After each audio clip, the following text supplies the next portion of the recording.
Hi, everyone. Welcome to our third training here with CCAN for our summer skill up series.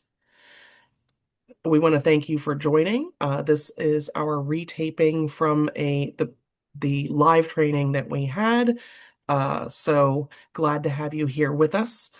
I'm gonna go, I'm gonna share our agenda here in a second, but my name is Beth. I am the Central Maryland coordinator here for the Maryland team, joining you from Tacoma Park, and my pronouns are they, them. So we'll start off, like I said, with our agenda. First, typically with events such as these, we do have community agreements. We also are going to share what the goals are for this training and defining power and power mapping, as well as naming when we power map in the context of a campaign life cycle. And that includes the 4 steps to successful power mapping, deciding who your primary targets are and how to research them, and what to do after you power map a target. Like I said a second ago, this is a re-recording of our training. During the live session, we had breakouts where attendees practiced power mapping live with their groups in the regions. And so to kick it off, these are our community agreements. It's important to consider these, especially when you are in a space and we want to encourage participation, community building, and maximizing participants' ability to get the most out of trainings when we do them live by having a safe space and a brave space, being able to take space and make space to follow the ideology of what's shared here stays here and what's learned here leaves here. And then finally, to be present and lean in. So as a reminder, this training is our final installment for CCAN's Summer Skill Up series. It's our training series for volunteers, partners, and members of the public that want to skill up their organizing to help build a more powerful and organized constituency of people who care about climate justice. In order to accomplish a just transition to a fossil-free future, we absolutely need all of us. Each of you can be a hub for sharing information and pushing for change. That's why we are doing this training series that brings together CCAN members, activists, and partners that we work with. And so the breakdown of the series is in June, we covered organizing theory, which was how you can organize people and move them to take action and how you can demonstrate power. Last month in July, we conducted a relational meeting training, which is a primary tactic that we use to build connections with prospective volunteers and talk about what issues, interests, and values that we have in common and how we can all work together. And so for today, for this session, we're focused on power mapping, which is a tool that we use to help assess how we can best position ourselves to get a decision maker to do what we want them to do.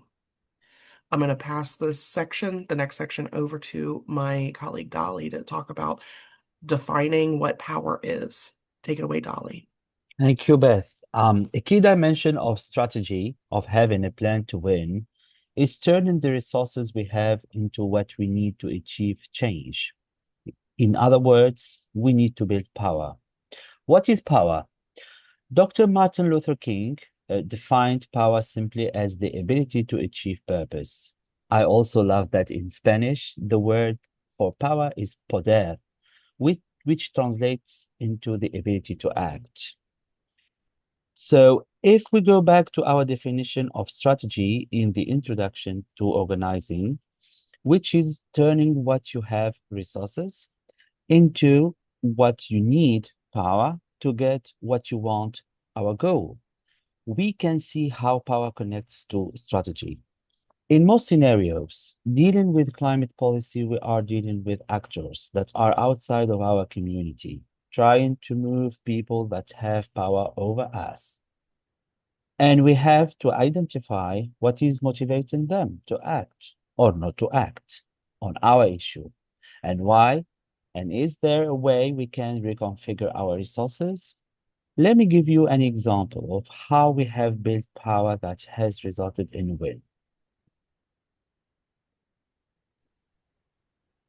So, Over the course of the last 5 years, energy costs in DC have skyrocketed, largely because we have a chair and a vice chair of the Public Service Commission who have been rubber stamping hundreds of millions of dollars to Washington Gas to spend on expensive pipe replacements instead of cost-saving repairs. This arrangement helps the company's bottom line, but has resulted in costs to ratepayers dramatically increasing and is a direct threat to the district achieving its climate goals. So, we saw a problem and decided to organize. We organized by reaching out to partners, community members, and neighborhood associations. We did petitioning, high traffic canvassing, and wheat pasting. We hosted community events and educated people on the role of the PSC and the impacts to our wallets. And we identified thousands of people throughout the district who are both impacted and who deeply care about this issue. And all of this work resulted in us having the capacity to be sending people to testify at most public service commission hearings, organizing community events and actions to bring visibility, and putting pressure on the DC Council to demand that the PSC advance our interests, not those of the utilities. Doing this work for a few years resulted in the slowing down of the project and created space for us to bring a strong relationship with the chair of the Environment and Transportation Committee, Charles Allen. We learned that he was concerned about the affordability crisis and did not agree with the PSC's decisions. But because there's an expectation to renew these candidates' terms from the president and the mayor, we had to run a cover campaign. So, how did we turn the resources we have into the power we needed to win? We did it by reaching out to partners who we have long-standing relationships with and have worked on clean and affordable energy issues with in the past. Reaching out to our volunteer leaders and action team members who have been consistently engaged and, in some cases, have become experts on the PSC. We strategized and did some scenario planning and determined that this was our best shot to build a PSC that makes decisions that will help with our transition to clean and affordable energy. We came up with a campaign slogan, New Leaders, Lower Bills, and plastered it in all of our public communications and in social media ads throughout the city. We leaned into our existing relationships and heavily recruited people from our supporters lists and from our personal networks. We sent hundreds of emails to the council calling to withhold reappointing the two commissioners. And we held testimony writing sessions and got over 100 people to testify verbally at Chair Allen's committee hearing on the PSC. As a result, the chair of the PSC recently announced that he is leaving the PSC, and the vice chair's term has been extended until March, at which point the new mayor can fill his seat and return us to having three forward-thinking members on the commission. Turning it back over to Dolly to talk a little bit more about power mapping. Okay, so what is power mapping? It is a process and a tool that helps us and you to analyze current power relationships and identify key players. Determine what you need to win. Assess your strength, sorry, and the strength of your opposition. Formulate a strategy to move targets and put together a strategic campaign plan. And I move it to my colleague Dustin. All right. So this graph is often the cycle of grassroots organizing. It starts and ends with building and strengthening relationships with community members, identifying common values, interests, and concerns. This framework is the foundation for our action teams. Several years ago, when our action team was formed in Northern Virginia, one of the values that brought them together was protecting our green spaces. And when they saw that the budgets for green spaces in Black and brown neighborhoods were being stripped out, they researched and figured they could move some county decision makers who use these parks in Fairfax County. County councils were not used to having this many people turning out to their meetings, especially preliminary budget meetings. So the NOVA team decided to educate and organize in the community and show up in droves to the county meetings, and after several months, not only restored the funding, but added to it. We see this process also applied to good organizing everywhere. Out in Frederick County, data centers quickly became the top issue. They were not just taking over historic farmland, but being placed in communities like the Amazon data centers less than a mile behind an elementary school in Adamstown. And even after months of residents asking to stop or even slow these projects, the county council expanded the allowable zoning by 1,000 acres. And that's why we supported the grassroots effort to put it to a referendum. This is followed by doing research on the problem to find the core issue that we can organize on. For example, climate change and emissions are a problem. But when we research what infrastructure is committing the most to those emissions, the data center proposals come to the top. So the specific issue we may want to address is fighting for a moratorium or a ban on data centers. After you've done that, then you can engage in the power mapping and develop a strategy and set of tactics to win. So for example, in Virginia, in order to pass a statewide data center moratorium, we're going to need Governor Spanberger to support, or at least not oppose, that idea. We already know that she's receptive to public opinion and news media, especially related to energy bills. So this fall, we're planning 6 marches all across the state. We're calling it the March for a Moratorium, and we're going to make sure to have the press at each and every one. And we're going to do them all over 2 weeks, ending in Richmond, potentially even at the governor's mansion. You can go to the next slide, please. So doing a good power map is like prepping for reconnecting with a high school friend or a former colleague. You might snoop around on the internet or go on social media to figure out what exactly they've been up to.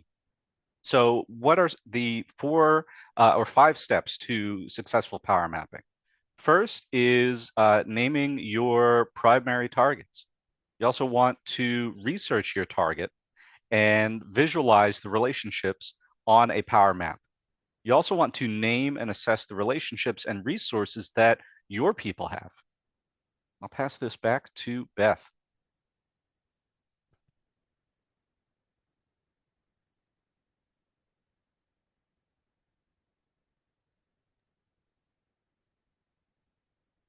Thank you, Dustin.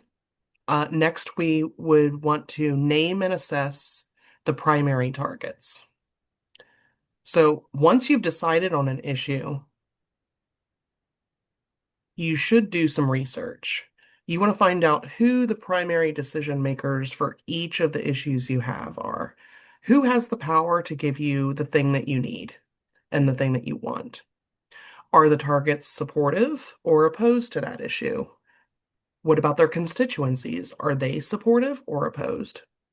And what strategy should we run? You may not know whether the target is supportive or opposed until you start digging in and doing the research. When you're researching your targets, you need to understand how you want to approach it, and you need to get to know them a little bit. And so in the campaign planning process, we would start doing that by looking through Google or Wikipedia and other resources. So for example, if it's the Speaker of your state house, you want to dig into their voting record or any public comments that they've made on related issues. Or you could see if they have an upcoming election or if they're vulnerable in any way and determine what issues that they care about the most and if there are other key players that influence them. So, more about that. Who are their top donors? What schools did they attend? Do they have loyalty to any other issues or organizations that conflict with yours? Most importantly, you want to figure out if they are likely to support or oppose your efforts. A few different things that you want to consider checking out are things like their social media, their Instagram, Facebook, and what have you. Like I said, their voting records, campaign donations, Google and Wikipedia pages, and especially the citations on those. Also, you want to make sure that you sign up for and read their bulletins or any other newsletters that they send out to their constituencies or their supporter lists. You can also take a look at local media and find out stories that they're included in or any opinion pieces that they might have published. And not lastly, but for official purposes, you can also look at their government website, their bio, any meeting agendas and minutes that they have participated in, and so forth. Those are just a few things to get you started, but there's definitely a lot of places to look for doing research. I'm going to toss it over to Dolly to talk a little bit more about that research. Okay, so how do we research our targets? Who in the community that they represent is affected by the issue? Think broadly and make any possible links to the target. Example, work, political family, religious spheres, neighborhood ties, school, etc. Dig into the voting records and public comments of your target if applicable. Determine what issues they care about the most. Are there any key players that influence them? Who are their donors? What institutions they members of? What schools do they attend? What religious community are they part of? Do they have loyalty to any other groups or causes? Do those conflict with your campaign? Is your target likely to support or oppose your efforts? All these questions are very important. So we have two different examples, templates for power maps. Intersection diagrams. In this diagram, which is the one we will use for this training, is the top center part of the diagram is the target. In the top left, you would put powerful secondary targets that directly influence the primary target that are also in opposition to you. In the bottom left, you would put people who have a little influence on your primary or secondary targets and are in opposition. And then on the right-hand side, you would put secondary and tertiary targets that are supportive of our perspective. X, Y axis. On the y-axis is the amount of power. People higher up have more power, lower down have less power to directly influence the target. The x-axis indicates the support level for your position. On the left-hand side is die hard, and the right-hand side is die hard against. There are many different ways to draw power maps, but these are the ones that our staff commonly use, and I'll pass it to Dustin.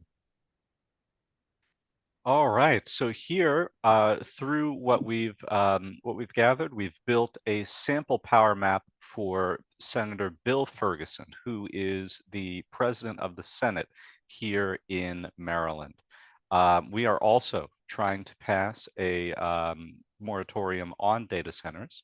So mapping out this issue specifically to move President Ferguson on this initiative.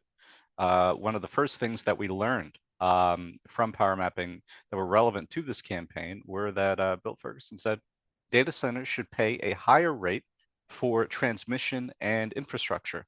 He also led a ban for data centers on the Baltimore Peninsula. We also saw that utilities like BG&E, Exelon utilities like Pepco are major contributors to his campaign. And what do they want? They want new large load customers where they can spread all of those costs across the rate base and raise all of our utility bills.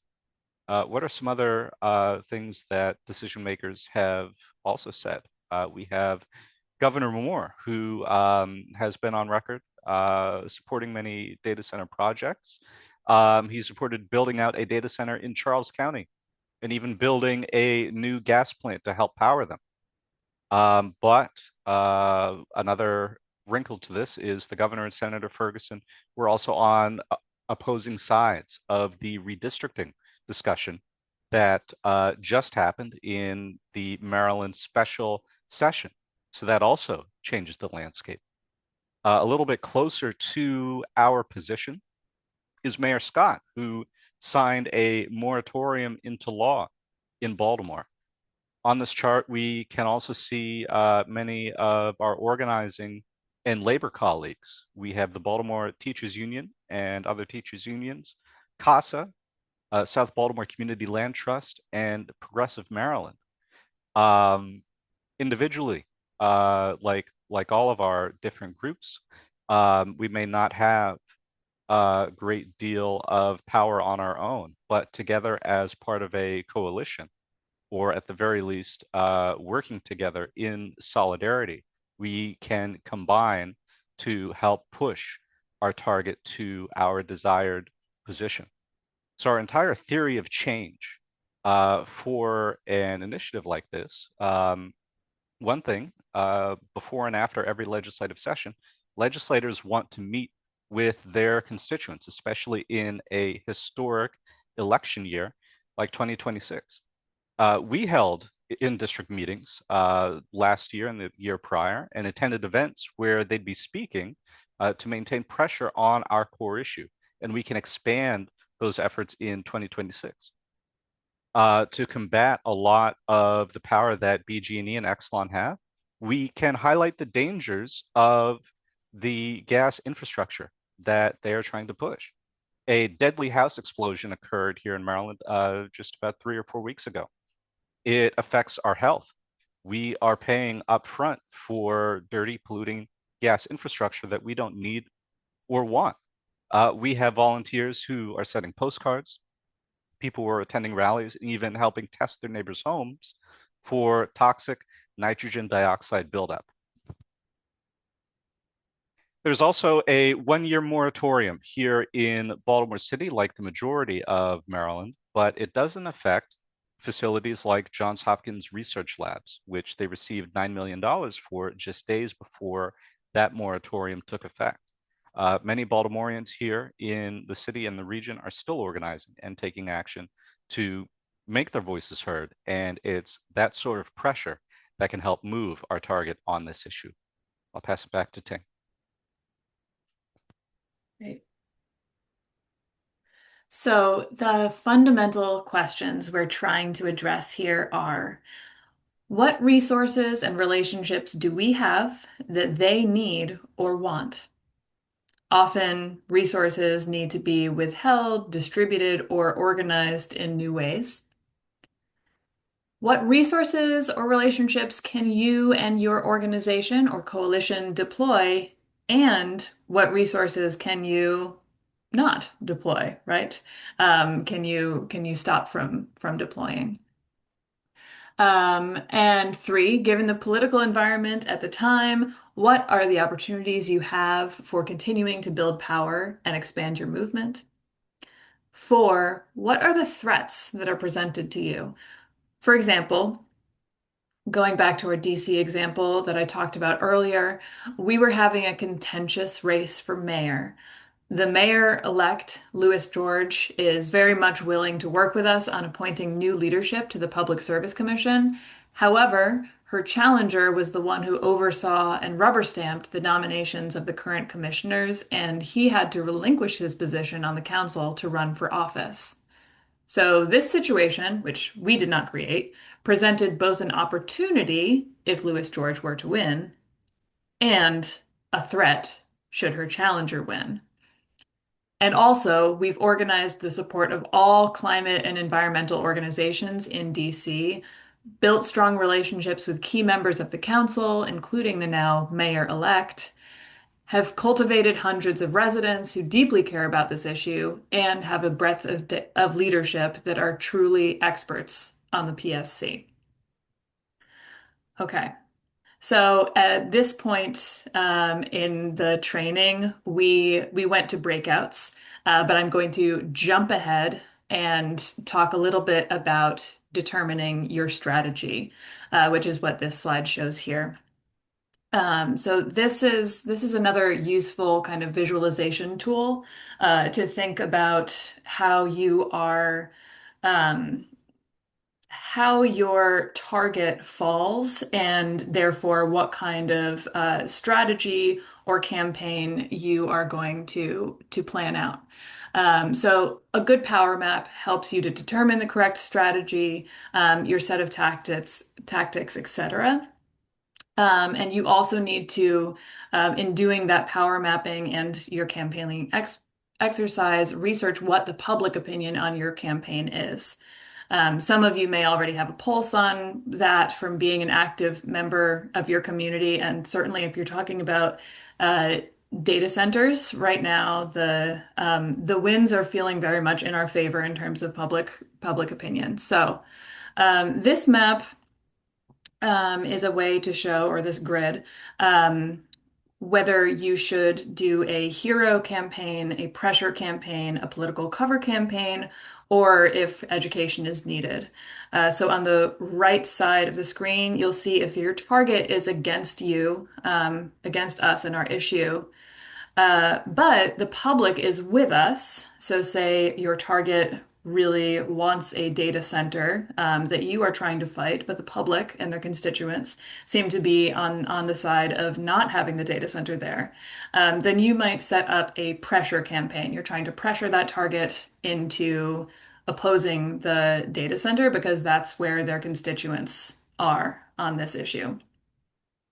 Um, if the public is against us on the issue and the target is against us on the issue, you're going to be needing to educate both your target and the general public, or you're going to need to reassess your campaign because maybe it's not winnable in the way that you've planned it out.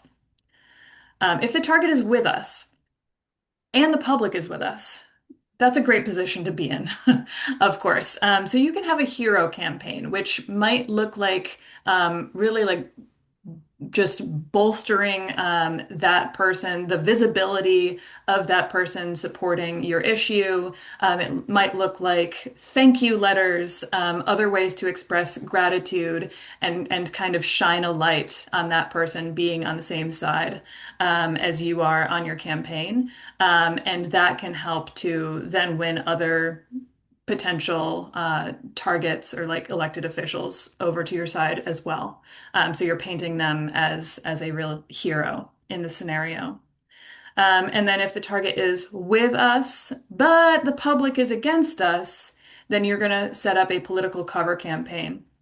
You are going to be trying to um, highlight evidence that that target is doing the right thing, or that that idea is the right idea, that your issue is the correct way to go, so that it gives them a reason to be able to vote in your favor or act in your favor, if that makes sense. Okay. So when you're determining your tactics, when you're doing your campaign planning, tactics are the actual actions you'll take to help you accomplish your goal. There are two general categories of tactics. Base building. Those are tactics that help you build power by reaching out, educating, agitating, and organizing people. So that might be your canvassing, your tabling, your flyering, petitioning, that kind of thing. Peak tactics. Peak tactics are a public show of power that's intended to move your targets or your decision makers. And that requires organizing and mobilizing lots of people to take action to show that there's a real swell of public support behind your issue. A tactic should be strategic. It should strengthen your group or organization. It should support leadership development. And for peak tactics, like I just described, you should decide your tactic on the basis of what you think will generate the kind of response you're intending to get from the decision maker at that time. And that brings us to a close on the recording of our power mapping training. But if you have any questions for any of us, please reach out to your organizers. That contact information is going to be in the follow-up email that we send out. And thank you so much for watching.